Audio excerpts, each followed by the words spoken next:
السلام عليكم ورحمة الله وبركاته. ستشهد منطقة تيشلا نقلة نوعية من الناحية الاقتصادية من خلال إحداث وإنشاء أكبر منجم لاستخراج معدن الذهب في المناطق الصحراوية الجنوبية للمملكة، وبالضبط في جهة الداخل وادي الذهب التي تنتمي إليه الجماعة الترابية تيشلا الغنية بموارد الذهب الخام، والذي سيتم إنتاجه قريبا في هذه المنطقة. وحسب أبحاث ودراسات عن المعادن النفيسة والثمينة في الأقاليم الجنوبية، فتتمركز هذه المعادن ومن بينها الذهب في المناطق التالية، وهي أمطلان والملحات وبيرغندوز وغرب منطقة تيشلا والورغانات. وسجل تقرير سابق عن نتائج عينات التراب والصخور في منطقة تيشلا أبانت عن محتويات من الذهب عالي الجودة، وبلغت مستويات مشجعة للغاية تستدعي تدخلا استثماريا عاجلا، وذلك لما سيجنيه المغرب من عائدات مالية كبيرة من موقع الذهب بمنطقة تيشلا، وما لذلك من فوائد للاقتصاد الوطني، وكذا لتخزين سبائك الذهب المستخرج محليا في البنك المركزي من أجل الحفاظ وتقوية العملة الوطنية وحمايتها من الهزات والتقلبات المستقبلية المحتملة. ومن المنتظر أن يعرف موقع مشروع استخراج الذهب بتيشلا رواجا هاما من حيث توفير فرص الشغل لليد العاملة في المنطقة، خاصة لذوي الخبرات والمناقبين المحليين الذين قطعت أرزاقهم عقب قرار السلطات تقنين وهيكلة تلك المنطقة التي يقصدها المناقبون عن الذهب من كل الجهات، لتكون الآن فضاء صناعيا ومنجما حقيقيا للتعدين يتوفر على كل الوسائل القانونية والتقنية. سيرجع بالخير الكثير للدولة التي قررت أخيرا الاستثمار المباشر في هذا المعدن، وأيضا ما سيجنيه العمال من خلال عقود العمل الطويلة الأمد التي سيبرمونها مع الشركات المتخصصة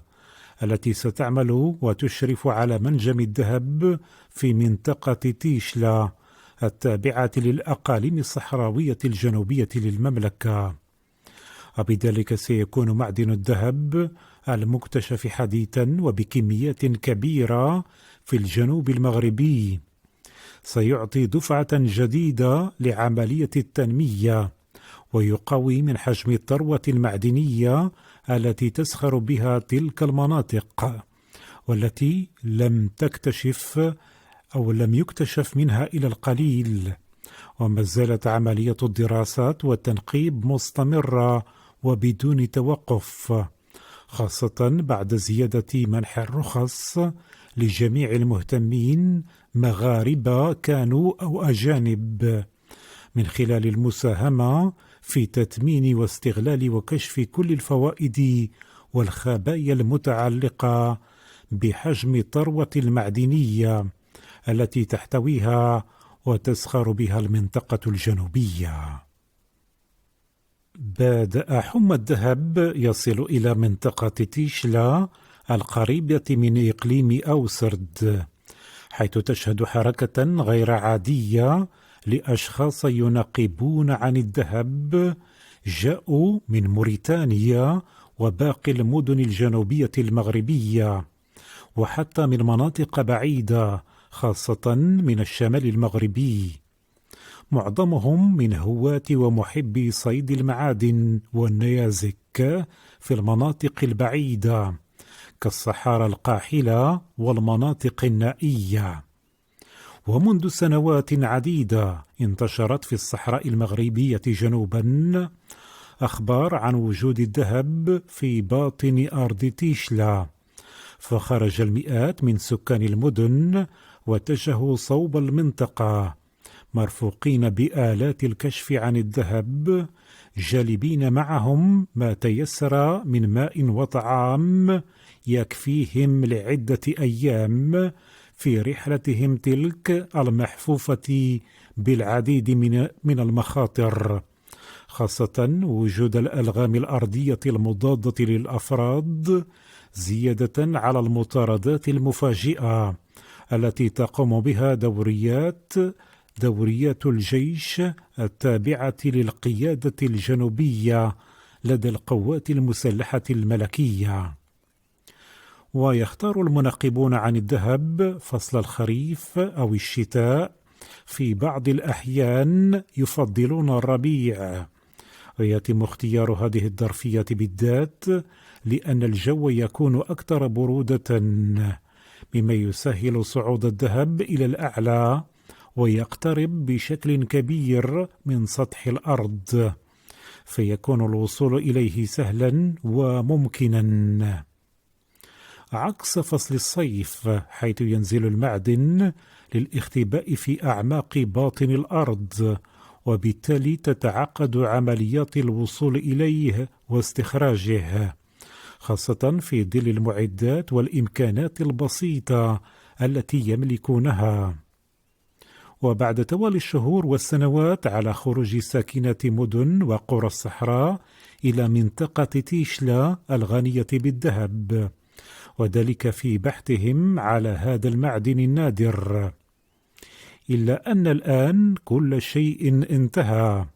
فقد قررت السلطات المحلية خلال الفترة الماضية وضع حد لعملية التنقيب عن الذهب في المنطقة، وأصدرت قرارا بإيقاف ومعاقبة كل شخص يتم ضبطه وهو يحاول الوصول والبحث عن الذهب بواسطة آلات التنقيب أو باستعمال حيل أخرى غير معروفة، مشددة ومؤكدة على اتخاذ إجراءات عقابية وقانونية صارمة في حقه. وهذا ما جعل فئة واسعة من ساكنة الأقاليم الجنوبية تتراجع عن الخروج في رحلات البحث عن الذهب في تلك المنطقة. وجاء قرار الحكومة المتشدد ضد الهواة المتطفلين على مناطق تواجد المعادن، وذلك بغية تقنين هذا القطاع وجعله ملكا وحصرا على تصرف الدولة وشركائها.